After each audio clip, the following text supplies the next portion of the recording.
retirement assets without penalty. But many feel unprepared to begin retirement. According to investment bank Natixis, the average retirement savings of Gen X households is about $150,000. Wow, that's far from the $1.5 million Americans say they need to retire comfortably. Almost half of the people in the study said that it would take a miracle for them to be able to retire. So for more on this, we're joined by CBS News contributor Javier David. He's a journalist who covers global finance.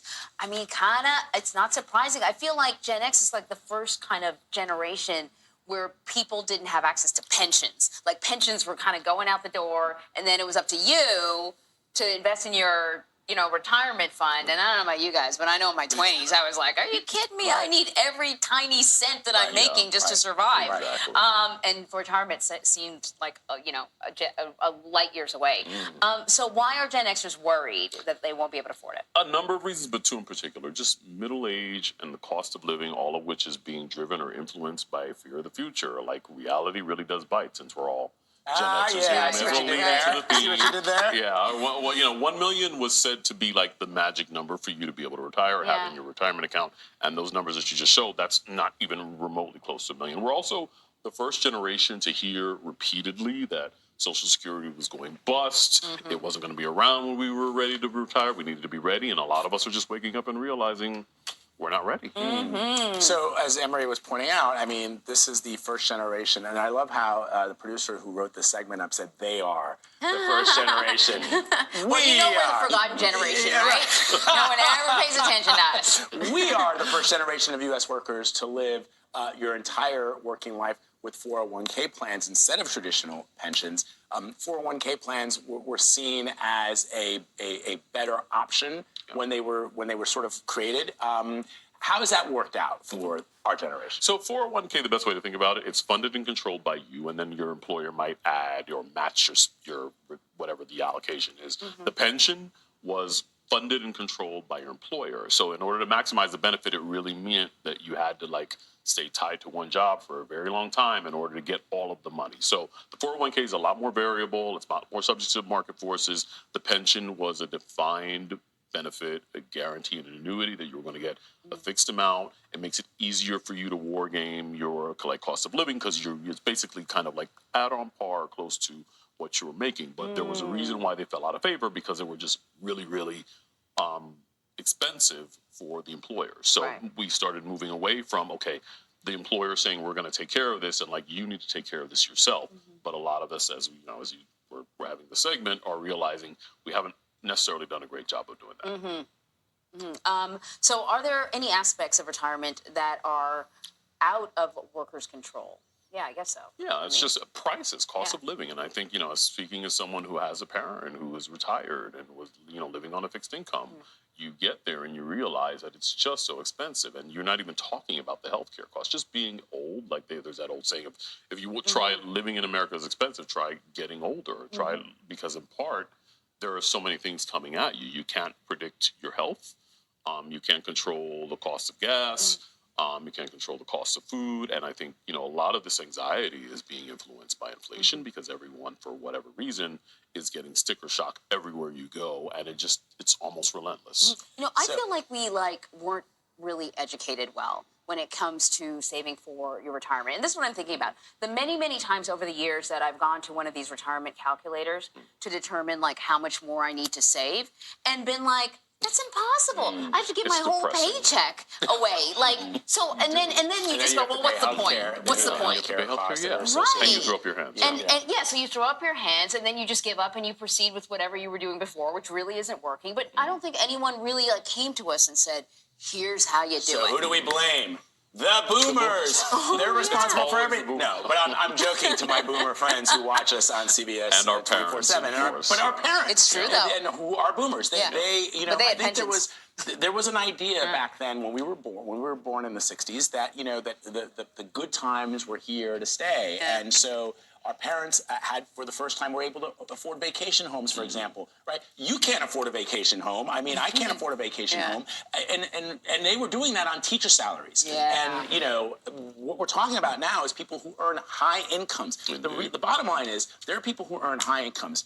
and are still unable to do what you're suggesting. So imagine if you are just middle class and you are a teacher or you are a fireman and you have children, how much more difficult it is for them. So I'm not blaming the boomers, i.e. our parents, but there was a...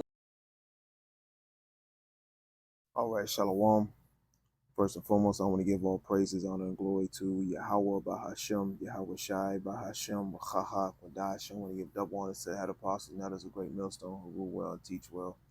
Peace and blessing to you, sincere Akim, that are pushing this truth all over the four corners of the earth, week in and week out, in all truth and sincerity. And the title of the article, the news clip that you saw, was Study Done. Quote, nearly half of Generation X say they'll need a miracle to retire. You know, and Generation X is the 1965 to 1980. I guess that's concerning when they were born.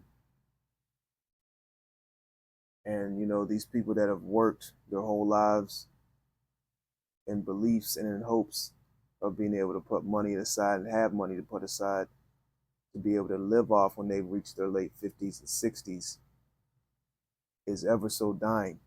And that American dream has turned into the American nightmare. And I believe that's going to be the title of this video. And you've seen the price influx, the inflation over the last 30 years. Now let's go into the definition of inflation. It says inflation is the rate at which prices increase over time, which can be measured broadly and narrowly. Broad measures of inflation include the overall increase in prices or the cost of living in a country. Narrower measures can be calculated for specific goods or services such as food and haircuts. And this has happened exceedingly, especially over here in Babylon the Great. You know, the dollar bill every day is losing its value, you know, and just like the Roman Empire, you know, I believe that their coin was the denaro. Over time, it lost its value. If you do your history on that, you know, the Romans would clip the coins, you know, and over a period of time, the coins would lose its value. They would lose their weight from coin clipping, you know. And in this day and age, that American dollar, which is not backed by anything anymore, it's not backed by gold, it's constantly every day losing more and more value. And these certain of these other nations, you know, have basically abandoned the American dollar, which is going to further take from the value of the dollar bill, and soon the dollar bill is going to be basically worthless. You know, so you see on your screen basically what you could buy in 1994 with roughly $20 compared to what you can buy today in a grocery store with roughly $20, man. And the prices are not the prices, but the, you know, the salaries, the incomes, the amount of money you make per hour at these jobs, it doesn't suffice to what, you know, the cost of living, the cost of gas, the cost of food, you know, the cost of just to survive comes out to. Let's get back into this article. It says inflation reduces the value of a currency, you know, so that's what we're seeing take place right before our eyes, man. You know, he said Esau might raise the minimum wage. He might pay you a little bit of more money, you know, by the hour. But all he's doing is just adding inflation, okay, on top of that. So it weighs out into his favor. And it only seems like you're making a little bit more money, but all in all, you're actually not. You're actually making less. It says, and purchasing power, meaning the money buys less over time. This can erode purchasing power for consumers and businesses, and sometimes be called a hidden tax. That's right. You know, and over here in Babylon the Great, they do this year after year after year, campaign after campaign after campaign. These various different presidents get in that presidential seat and they promise this, they promise that, they say they're going to do this for the people, but they never go into, all right, how they're going to inflate and how prices are going to rise and how the dollar bill is constantly, consistently losing its value. And a majority of these Americans, they don't take that into account, and they really don't understand how money works. It says, economic theory suggests that long periods of inflation are often caused by an easy monetary policy. This can happen when a country's central bank sets interest rates too low or increases money growth too quickly.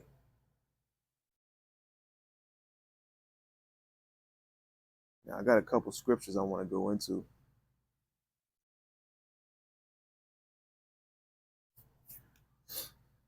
Let's go over to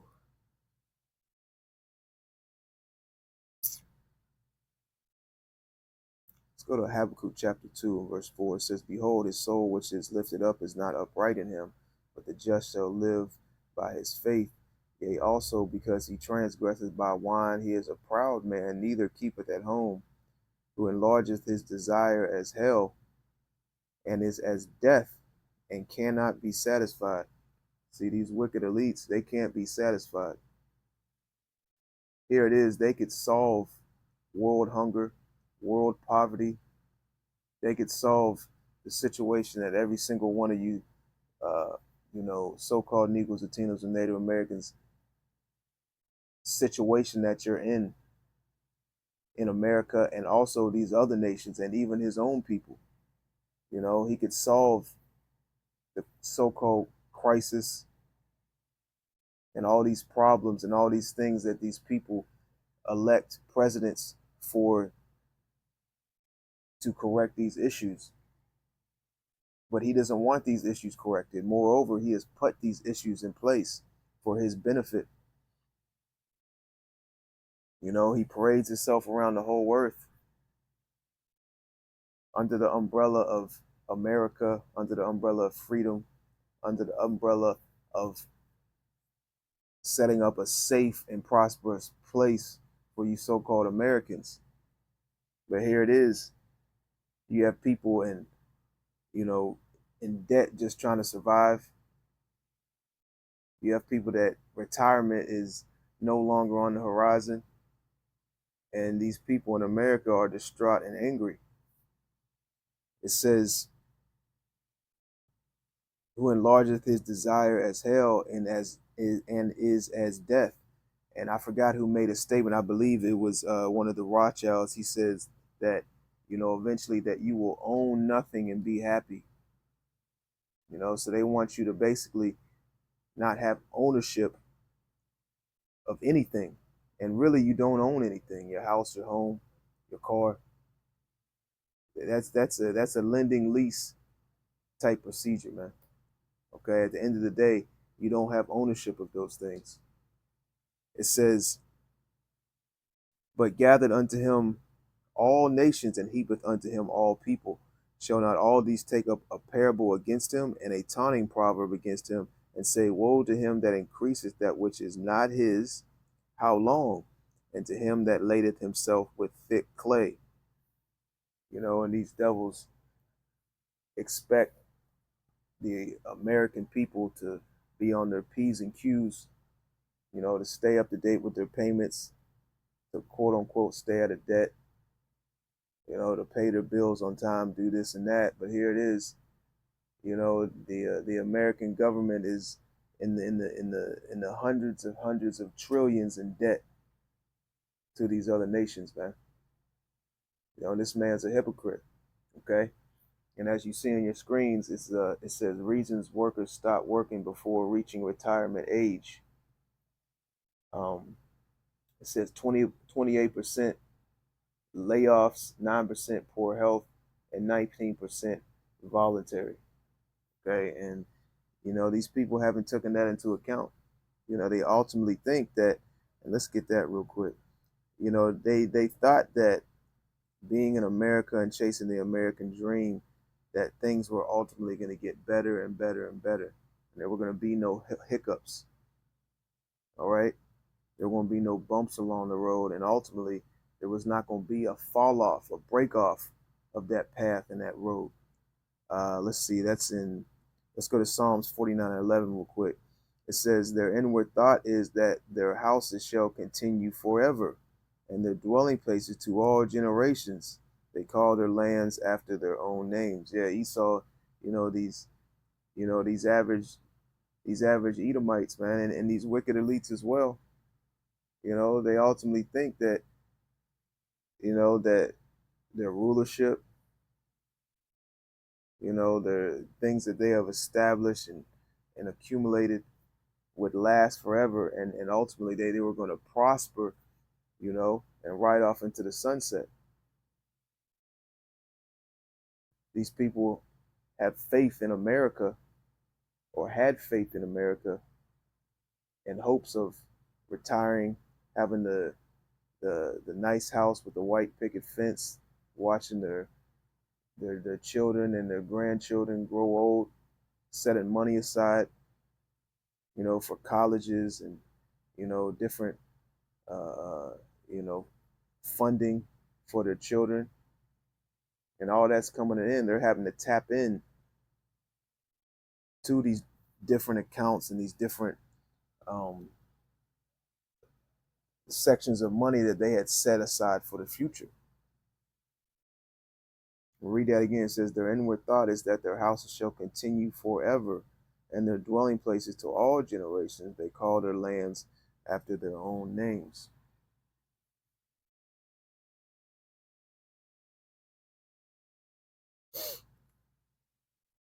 Let's jump over to Jeremiah 51 real quick. It's Jeremiah 51:7. It says, Babylon has been a golden cup in the Lord's hand that made all the earth drunken. The nations have drunken off her wine, therefore the nations are mad. Yeah, all these other nations have basically been in bed with America, and they have gotten rich off of America, and they have gotten drunk off the wine, the philosophies, the way of life of this place, man. Okay? And in return, they have abandoned their so-called morals. They have taken on the philosophies of Esau, Edom, and seen the repercussions from that.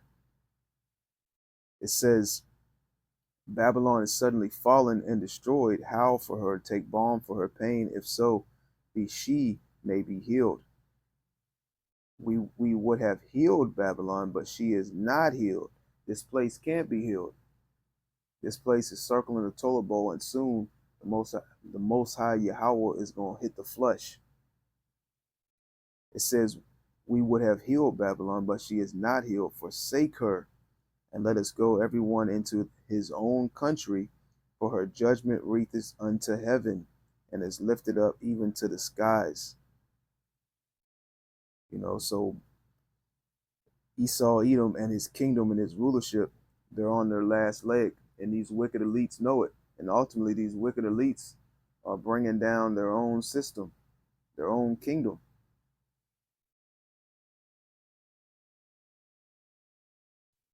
Let's go to Proverbs chapter 11, verse 28. Let's start in verse 27. It says, he that diligently seeketh good procureth favor, but he that seeketh mischief, it shall come unto him. He that trusteth in his riches shall fall, but the righteous shall flourish as a branch.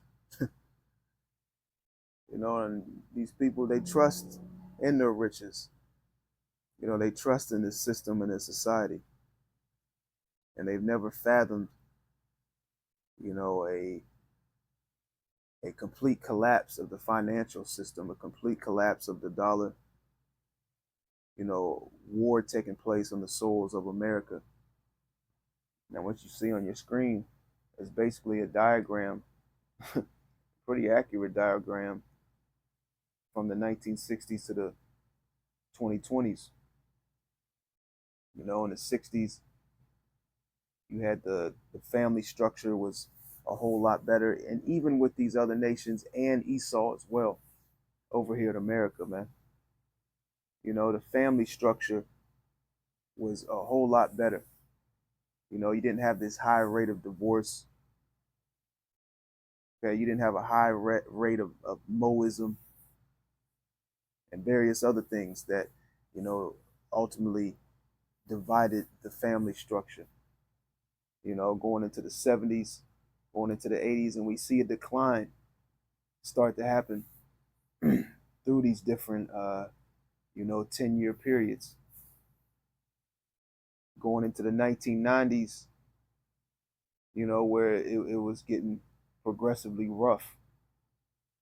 And you reached, you know, the 2020, the 2010s to the 2000, 20s, the day and age that we live now. And you see on the right skin, roommate wanted.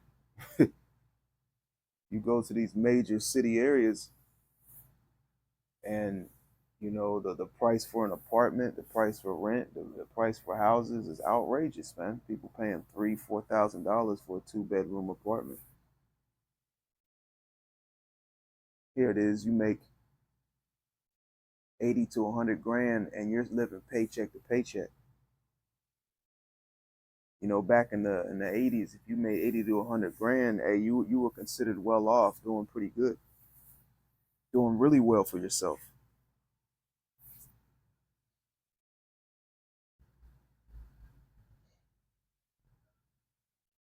Let's go over to Ecclesiastes chapter 5 real quick. It says, "He that loveth silver shall not be satisfied with silver, nor he that loveth abundance with increase. This is also vanity." Yeah, and these people have an insatiable desire for riches. You know, they have a lot of greed, and just like the scripture says, you know, so is so as the people as is the so as the king is as the people. You know, because like we read in Habakkuk, the 2nd chapter, man, this devil, these wicked elites can never be satisfied, man.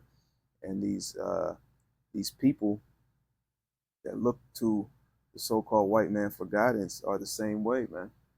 All right, they can't be satisfied. They constantly want more and more and more. They're not content. They're not satisfied with the things that they have.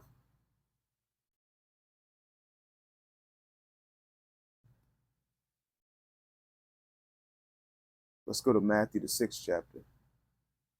It says, and let's go down to the 19th verse. It says, "Lay not up yourselves treasures upon earth, where moth and rust doth corrupt, and where thieves break through and steal."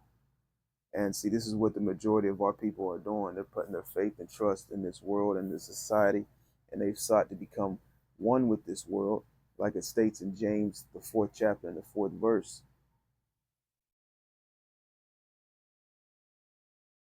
And they put all their stock into America.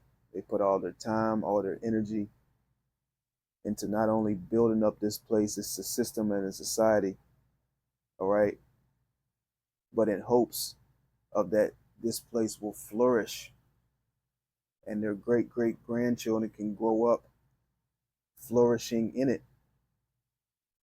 But according to prophecy, that's not going to happen. And that was never intended.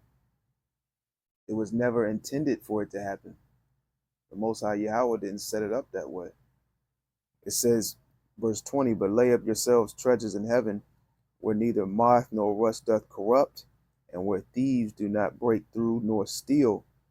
For where your treasure is, there will your heart be also."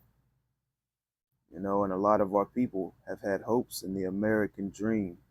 As a matter of fact, let's look up what the American dream actually is in a Google search, if it'll even bring anything up. All right, here we go. It says, "The American dream, the ideal by which equality of opportunity is available to any American, allowing the highest aspirations and goals to be achieved." You know, so this is what these people have sought to obtain, and the American dream is exactly what it says it is. It's a dream. All right, it's a fantasy. Okay, it's not reality. The American dream has turned into the American nightmare. People that have the very jobs that these people have started at from a very young age, going back years and years, at their old age now, they're having to return to these jobs that they started at. Like I was going into, somebody might have started working at a McDonald's or working at a production line, and they moved up in the ranks, and now they have gotten a pretty decent job where they're making a good salary at another business or company. And here it is, as they have gotten in their 50s and their 60s, they thought that they were going to retire, but now they're having to come out of retirement to survive. And they've gone back to the very jobs that they started working at 16, 17, 18 years old. You go into these, these businesses like Kroger, a Food Line, even a fast food restaurant. You go in and you're seeing the elderly work in these jobs, man. You're seeing the elderly work at a Wawa. The elderly are bagging your groceries. Men and women in their 60s, damn near 70s, have to take these $15, $16, $17 an hour jobs. And that proves and that shows you that that American dream was nothing but a lie, it's a fable. And this is all part of the wicked elite's agenda to keep you working. And if you do and are able to retire, the small percentage of people that are able to retire, ultimately, Esau has it set up that they'll either get sick and be in the hospital, or ultimately, they die off. Okay. As soon as, me and the brothers in our camp talk about this a lot. Once, you hear about Jake, retiring, it's not long after that he's diagnosed with something.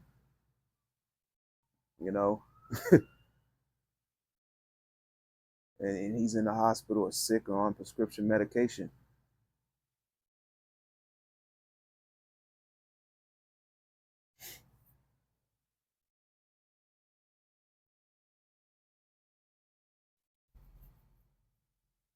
Let's go to Isaiah the 47th chapter.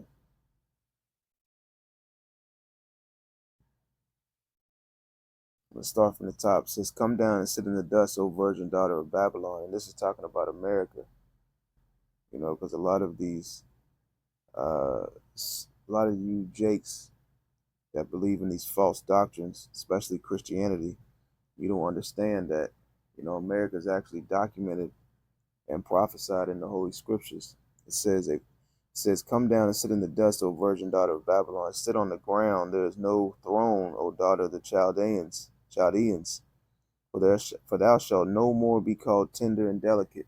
Yeah, you got a lot of people getting out of America, man, seeking to flee this place, man, going to these other places where they can thrive. Going to these other places that is not so fucked up financially, and it doesn't cost 75% of their income, just to survive. Where the people aren't so fucked up in the mind. But that's another thing. On top of all these things financially, you got these people that are mentally messed up in the head. The women are fucked up, the men are fucked up, the children are fucked up. And this is all part of, Esau's plans. It says, "For thou shalt no more be called tender and delicate." People are seeing this place for what it is. This place is being exposed. It says, "Take the millstone and grind meal, uncover thy locks, make bare the leg, uncover the thigh. Pass over the rivers, thy nakedness shall be uncovered, yea, thy shame shall be seen. I will take vengeance, and I will not meet thee as a man. As for our Redeemer, the Lord of hosts is his name, the Holy One of Israel. Sit thou silent and get thee into darkness, O daughter of the Chaldeans, for thou shalt no more be called the Lady of Kingdoms." So this is no longer the Lady of Kingdoms, the place you want to go to raise a family and retire. Hey, like like what you see on your screen, man. This is no longer the place you want to go to come and retire.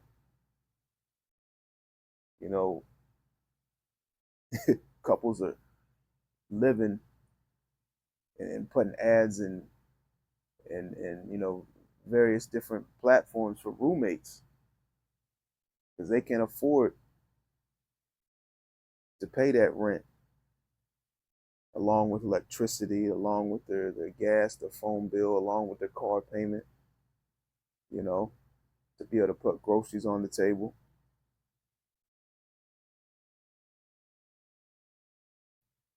Let's read that one more time and we can wrap it up. It says, this is Isaiah 47:5. It says, sit thou silent and get thee into darkness, O daughter of the Chaldeans, for thou shalt no more be called the lady of kingdoms. So the American dream has turned into the American nightmare. Lord willing, that was edifying. Till the next time, shalom.